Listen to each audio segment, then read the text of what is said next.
പ്രിയപ്പെട്ട സുഹൃത്തുക്കളെ, അങ്ങനെ നീണ്ട ഒരു മാസക്കാലത്തെ കാത്തിരിപ്പിന് ശേഷം സൂപ്പർ DGP എന്ന് നമ്മളൊക്കെ വിളിച്ചിരുന്ന ശ്രീമാൻ MR അജിത് കുമാർ എന്ന ADGPയെ ഒക്ടോബർ 6-ാം തീയതി രാത്രി 11 മണിക്കിറങ്ങിയ ഉത്തരവിലൂടെ കേരള മുഖ്യമന്ത്രി പിണറായി വിജയൻ ആ സ്ഥാനത്ത് നിന്ന് നീക്കിയിരിക്കുന്നു. ഈ സ്ഥാനചലനം എങ്ങനെയാണ് പിണറായി വിജയൻ എന്ന മുഖ്യമന്ത്രിയെ ബാധിക്കുക എന്നത് സംബന്ധിച്ച് വിശദമായി ചില കാര്യങ്ങൾ എൻ്റെ പ്രേക്ഷകരുമായി ചർച്ച ചെയ്യാൻ വേണ്ടിയിട്ടാണ് ഞാൻ ഈ വീഡിയോയിലൂടെ ശ്രമിക്കാൻ പോകുന്നത്. സുഹൃത്തുക്കളെ, നമുക്കറിയാം ADGPയുമായി ബന്ധപ്പെട്ടുകൊണ്ടുള്ള വിഷയം ഏതാണ്ട് ഒരു മാസക്കാലത്തിലധികമായി PV അൻവർ എന്ന മുൻ ഇടതുപക്ഷ സ്വതന്ത്ര MLA, ഇപ്പോൾ ഇടതുപക്ഷത്തിനോട് ഇല്ലാത്തതുകൊണ്ടാണ് ഞാൻ മുൻ സ്വതന്ത്ര ഇടതുപക്ഷ MLA എന്ന് പറഞ്ഞത്, അയാൾ ഉയർത്തിക്കൊണ്ടിരിക്കുകയായിരുന്നു. അയാൾ ചെലുത്തിയ സമ്മർദ്ദത്തെ പ്രതിരോധിക്കാനാവാതെ സെപ്റ്റംബർ 2 ചേർന്ന പോലീസ് അസോസിയേഷൻ്റെ സംസ്ഥാന സമ്മേളന നഗരിയിൽ വെച്ച് അയാൾക്കെതിരായിട്ടുള്ള അന്വേഷണം പിണറായി വിജയൻ പരസ്യമായി പ്രഖ്യാപിക്കുകയായിരുന്നു. അതിനെ തുടർന്ന് ഒരു മാസക്കാലത്തേക്ക് DGPയുടെ അന്വേഷണം നടക്കുമെന്ന് പറഞ്ഞു. ആ കാലാവധി ഒക്ടോബർ 2 തീർന്നു. പിന്നെ 6 വരെ വലിച്ചു നീട്ടിക്കൊണ്ടുപോയി 6-ാം തീയതി അർദ്ധരാത്രി സെക്രട്ടേറിയറ്റിൽ വന്ന പിണറായി വിജയൻ ഈ ADGP അജിത് കുമാറിനെ ക്രമസമാധാന പാലന ചുമതലയുള്ള ADGP എന്നുള്ള നിലയിൽ നിന്ന് അയാളെ മാറ്റുകയായിരുന്നു. സുഹൃത്തുക്കളെ, ഈ മാറ്റം സാങ്കേതികമായി നോക്കിയാൽ വലിയ മാറ്റമാണ് എന്നൊന്നും പറയാൻ കഴിയില്ല. കാരണം മാസങ്ങൾ ശേഷം വേണം തിരിച്ചു കൊണ്ടുവരാം. അങ്ങനെ ADGP ഇയാളെ തന്നെ തിരിച്ചു കൊണ്ടുവന്നിട്ടുണ്ട്. ഞാനതിൻ്റെ വിശദാംശങ്ങളിലേക്ക് പോകാം.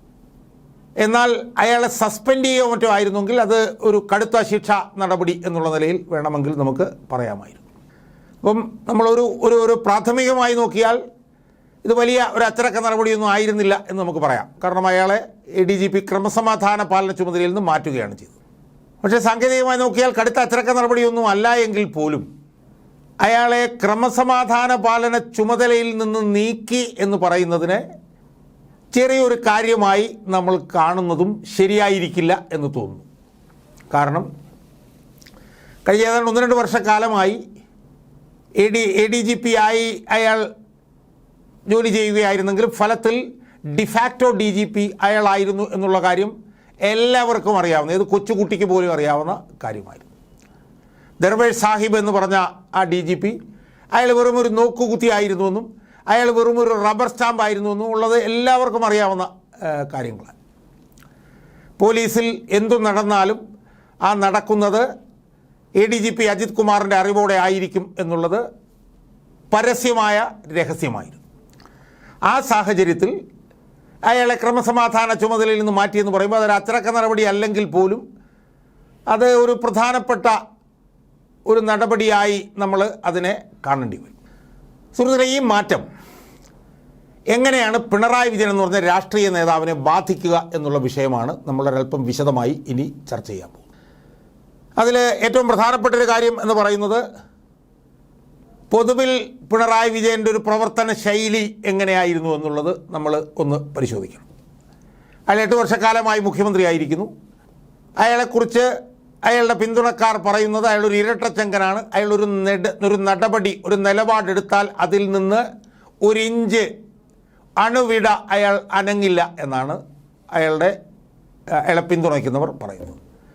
അയാളെടുക്കുന്ന നടപടി ശരിയായാലും തെറ്റായാലും അയാൾ അതിൽ നിന്ന് നീങ്ങുന്ന പ്രശ്നമേയില്ല എന്നാണ് അയാളുടെ കൂടെ നിൽക്കുന്നവർ നമ്മളോട് പറയുന്നത്. അത് ഒരു തരത്തിൽ നോക്കിയാൽ ശരിയാണെന്ന് നമുക്ക് കാണാൻ കഴിയും. എത്രയോ ആരോപണങ്ങൾ വന്നിരിക്കുന്നു. അയാളുടെ സ്റ്റാഫിനെ കുറിച്ചിട്ടുള്ള, അയാളുടെ കൂടെ ജോലി ചെയ്യുന്നവരെ കുറിച്ചിട്ടുള്ള ആരോപണങ്ങൾ വന്നിരിക്കുന്നു. അതിലൊന്നും അയാൾ അനങ്ങിയതായി നമ്മൾ കണ്ടില്ല. അയാൾ അചഞ്ചലനായിരുന്നു എന്നുള്ളതാണ് നമുക്ക് കാണാൻ കഴിയുന്നത്. ഇപ്പോൾ അയാളുടെ പേഴ്സണൽ സ്റ്റാഫിലുള്ള CM രവീന്ദ്രനെക്കുറിച്ച് എന്തുമാത്രം അഴിമതി ആരോപണങ്ങൾ വന്നു. എത്ര തവണ എൻഫോഴ്സ്മെൻറ്റ് ഡയറക്ടറേറ്റ് അയാളെ ചോദ്യം ചെയ്തു. അയാൾക്കെതിരെ എത്ര ഗുരുതരമായിട്ടുള്ള ആരോപണങ്ങൾ ഉയർന്നു വന്നു. പക്ഷേ അതൊന്നും കണ്ട ഭാവം പോലും നടിക്കാതെ, ഈ പറഞ്ഞ പോലെ അതിനെയൊക്കെ കീറക്കടലാസിൻ്റെ വില പോലും കൊടുക്കാതെ തള്ളിക്കളയുകയായിരുന്നു പിണറായി വിജയൻ ചെയ്തത് എന്നുള്ളത് നമുക്കറിയാം. അയാളുടെ പ്രൈവറ്റ് സെക്രട്ടറി ആയിട്ടുള്ള KK രാഗേഷിൻ്റെ ഭാര്യയ്ക്കെതിരെ അതിഗുരുതരമായിട്ടുള്ള ആരോപണങ്ങളും കോടതി വിധിയൊക്കെ വന്നിട്ടും അയാൾ മൈൻഡ് ചെയ്തില്ല. പിന്നെ അയാളുടെ വേറൊരു അഡീഷണൽ പ്രൈവറ്റ് സെക്രട്ടറി എന്തോ ഒരു കാളിയത്തെന്ന് കണ്ട് പറഞ്ഞൊരുത്തൻ, അതിൻ്റെ പേര് പൂർണ്ണമായി ഞാൻ ഓർക്കുന്നില്ല, അയാൾക്കെതിരെ അയാളുടെ PhD തീസീസ് കോപ്പി അടിച്ചതാണെന്നുള്ളതിൻ്റെ മുഴുവൻ വിശദാംശങ്ങളും രേഖകളും അടക്കം പുറത്തു വന്നു. അത് വന്നിട്ടും അയാൾ അനങ്ങിയില്ല. അതോടൊപ്പം തന്നെ അയാളുടെ കൂടെ നിൽക്കുന്ന ഒരാൾക്കെതിരെ ഒരാരോപണം വന്നാലും ലോകം ഇടിഞ്ഞു വീണാലും ആ തീരുമാനത്തിൽ നിന്ന് ഒരു അന്യവിട മാറില്ല. ഏത് ആരോപണ വിധേയമായിട്ടുള്ള കാര്യമാണെങ്കിലും ആ നിലപാട് അയാൾ എടുത്താൽ ആ നിലപാടിൽ നിന്ന് അയാൾ മാറില്ല. ഇതുവരെ ഉള്ള അനുഭവം അതാണ്. പാർട്ടിയെ അയാളുടെ കാൽച്ചുവട്ടിലാണ് നിർത്തിയിരിക്കുന്നത്. പാർട്ടിയിൽ ഉണ്ടാകുന്ന പ്രധാനപ്പെട്ട തീരുമാനങ്ങളും അയാളുടെ തീരുമാനങ്ങൾ തന്നെയാണ്. അതിനകത്ത് ഒരു മാറ്റവുമില്ല. എന്ത് വിമർശനം വന്നാലും അയാൾക്ക് മാറ്റമില്ല. ഏറ്റവും അവസാനം അയാളുടെ പൊളിറ്റിക്കൽ സെക്രട്ടറി ആയിട്ട് ശശിയെ കൊണ്ടുവന്ന സമയത്ത് അതിഭീകരമായിട്ടുള്ള ആരോപണങ്ങൾ ഉയർന്നു വന്നു. കാരണം സ്ത്രീപീഡന ആരോപണങ്ങളെ തുടർന്ന് പാർട്ടിയിൽ നിന്ന് പുറത്താക്കപ്പെട്ട ആളായിരുന്നു ശശി. അയാളെ തിരിച്ചു കൊണ്ടുവന്നു, അയാളെ നേരിട്ട് സംസ്ഥാന കമ്മിറ്റിയിലേക്ക് കൊണ്ടുവന്നു. അയാളെ പൊളിറ്റിക്കൽ സെക്രട്ടറി അതിനെതിരായിട്ടൊക്കെ വലിയ വിമർശനങ്ങൾ ഉയർന്നു. അയാൾ മൈൻഡ് ചെയ്തില്ല. അപ്പോൾ അയാളെ സംബന്ധിച്ചിടത്തോളം അയാളൊരു തീരുമാനമെടുത്താൽ ആ തീരുമാനത്തിനെതിരെ എത്ര വലിയ ആരോപണങ്ങൾ ഉയർന്നു വന്നാലും, എത്ര ശക്തമായിട്ടുള്ള ആരോപണങ്ങൾ എവിടെ നിന്ന് ഉയർന്നു വന്നാലും അതൊന്നും കണ്ടെന്ന് പോലും നടിക്കുന്ന ആളല്ല അയാൾ. എത്രയോ തെറ്റായിട്ടുള്ള തീരുമാനങ്ങൾ. അതിൻ്റെ വിശദാംശങ്ങൾ പറയാൻ പോയി കഴിഞ്ഞാൽ ഒരുപാട് പറയേണ്ടി വരും. അയാളുടെ കൂടെ നിന്ന് ശിവശങ്കരനെ അയാൾ കേസിൽപ്പെട്ട സമയത്ത് തന്നെ അയാൾ തിരിച്ച് ജോലിക്കെടുത്തു. അവസാനം പിന്നെ നിവൃത്തിയില്ലാതെ അയാൾ ജയിലിൽ പോകേണ്ടി വരികയാണ്. ശശിക്കെതിരെ ഇപ്പോൾ എത്ര ഗുരുതരമായിട്ടുള്ള ആരോപണങ്ങൾ ഉയർന്നു, അതിനെയൊക്കെ അയാൾ അവജ്ഞയോടുകൂടി തള്ളിക്കളഞ്ഞു. മാതൃകാപരമായ പ്രവർത്തനം നടത്തുന്ന ആളാണ് ശശി. അയാൾ ചിലപ്പം ചെയ്യേണ്ടാത്ത കാര്യങ്ങൾ ചെയ്യാൻ അയാളോട് പറഞ്ഞതായിരിക്കും. അതുകൊണ്ട് അതിനെക്കുറിച്ചൊന്നും ഒരു അന്വേഷണം ഇല്ല, അവജ്ഞയോടുകൂടി ഞാൻ തള്ളിക്കളയുന്നു എന്നാണ് അയാൾ സൂചിപ്പിച്ചത്. അപ്പം പിണറായി വിജയൻ്റെ ഇതുവരെയുള്ള അനുഭവം നമ്മൾ എടുത്തു നോക്കിയാൽ എന്തു മലയിടിഞ്ഞു വന്നാലും, എത്ര വൃത്തികെട്ട ഒരു തീരുമാനമാണ് അയാൾ എടുക്കുന്നത് എന്ന് വന്നാൽ പോലും അതെടുത്താൽ അയാൾ അണുവിട അവിടെ നിന്ന് മാറില്ല എന്നുള്ളതാണ് ഇതുവരെയുള്ള അനുഭവം. ഇനിയിപ്പോൾ ADGP അജിത് കുമാറിൻ്റെ കാര്യം നമ്മളൊന്ന് ആലോചിച്ച് നോക്കൂ. അയാൾക്ക് ഏറ്റവും വേണ്ടപ്പെട്ടവനായിരുന്നു ADGP അജിത് കുമാർ എന്നുള്ളത് എല്ലാവർക്കും അറിയാവുന്നത്. അയാൾക്ക് വേണ്ടിയിട്ട് അയാളോട് പറയുക പോലും ചെയ്യാതെയാണ് എന്നാണ് കേൾക്കുന്നത്. സ്വർണ്ണക്കള്ളക്കടത്ത് കേസിൽ സ്വപ്ന സുരേഷ് കൊടുത്ത 164 സ്റ്റേറ്റ്മെൻറ്റ് തിരുത്തണമെന്നാവശ്യപ്പെട്ടുകൊണ്ട് സ്വപ്ന സുരേഷിൻ്റെ അടുത്തേക്ക് ഷാജ് കിരൺ എന്ന് പറഞ്ഞൊരു പത്രലേഖകനെ പറഞ്ഞു വിടാൻ ധൈര്യം കാണിച്ച ആളാണ് ഈ ADGP അജിത് കുമാർ.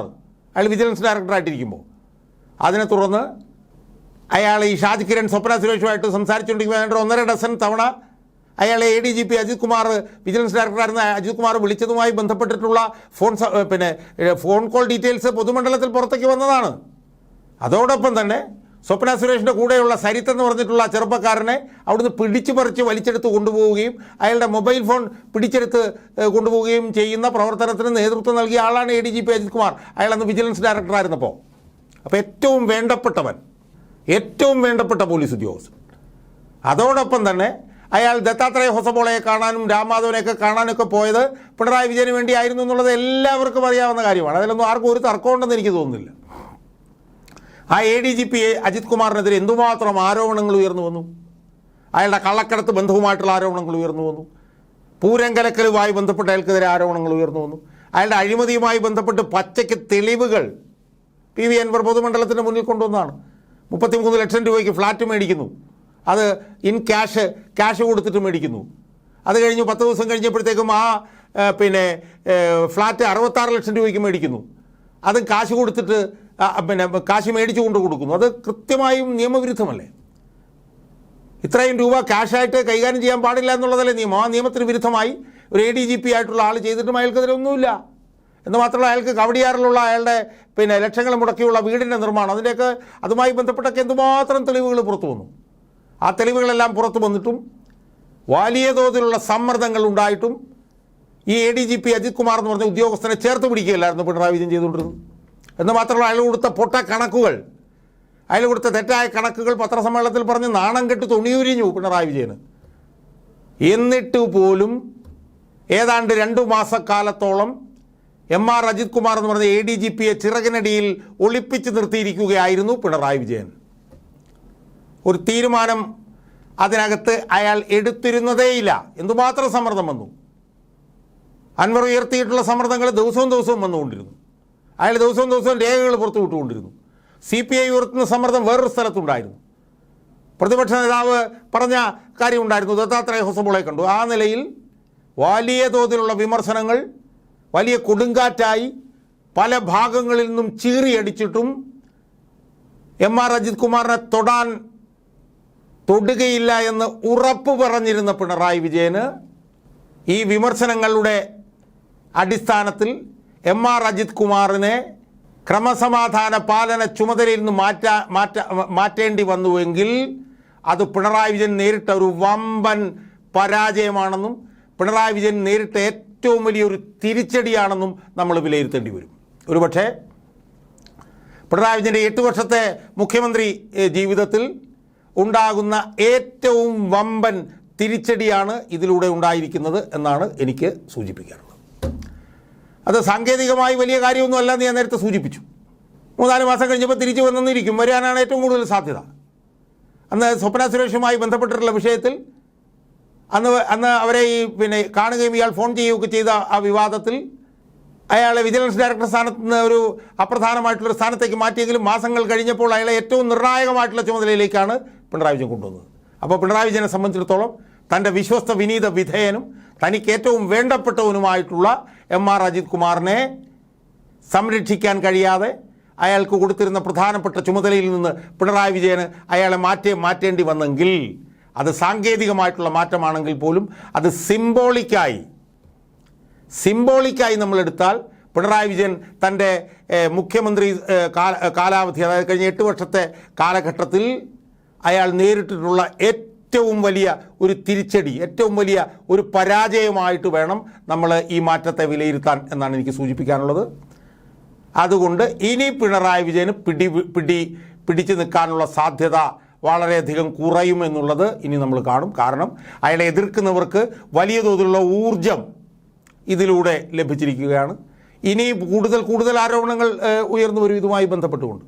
അതിനെയൊക്കെ പ്രതിരോധിക്കാൻ അയാൾക്ക് ഉണ്ടായിരുന്ന ഊർജത്തിൽ വലിയൊരു കുറവാണ് ഇതിലൂടെ ഉണ്ടായിരിക്കുന്നത് എന്നുള്ളത് വളരെ വ്യക്തമാണ്.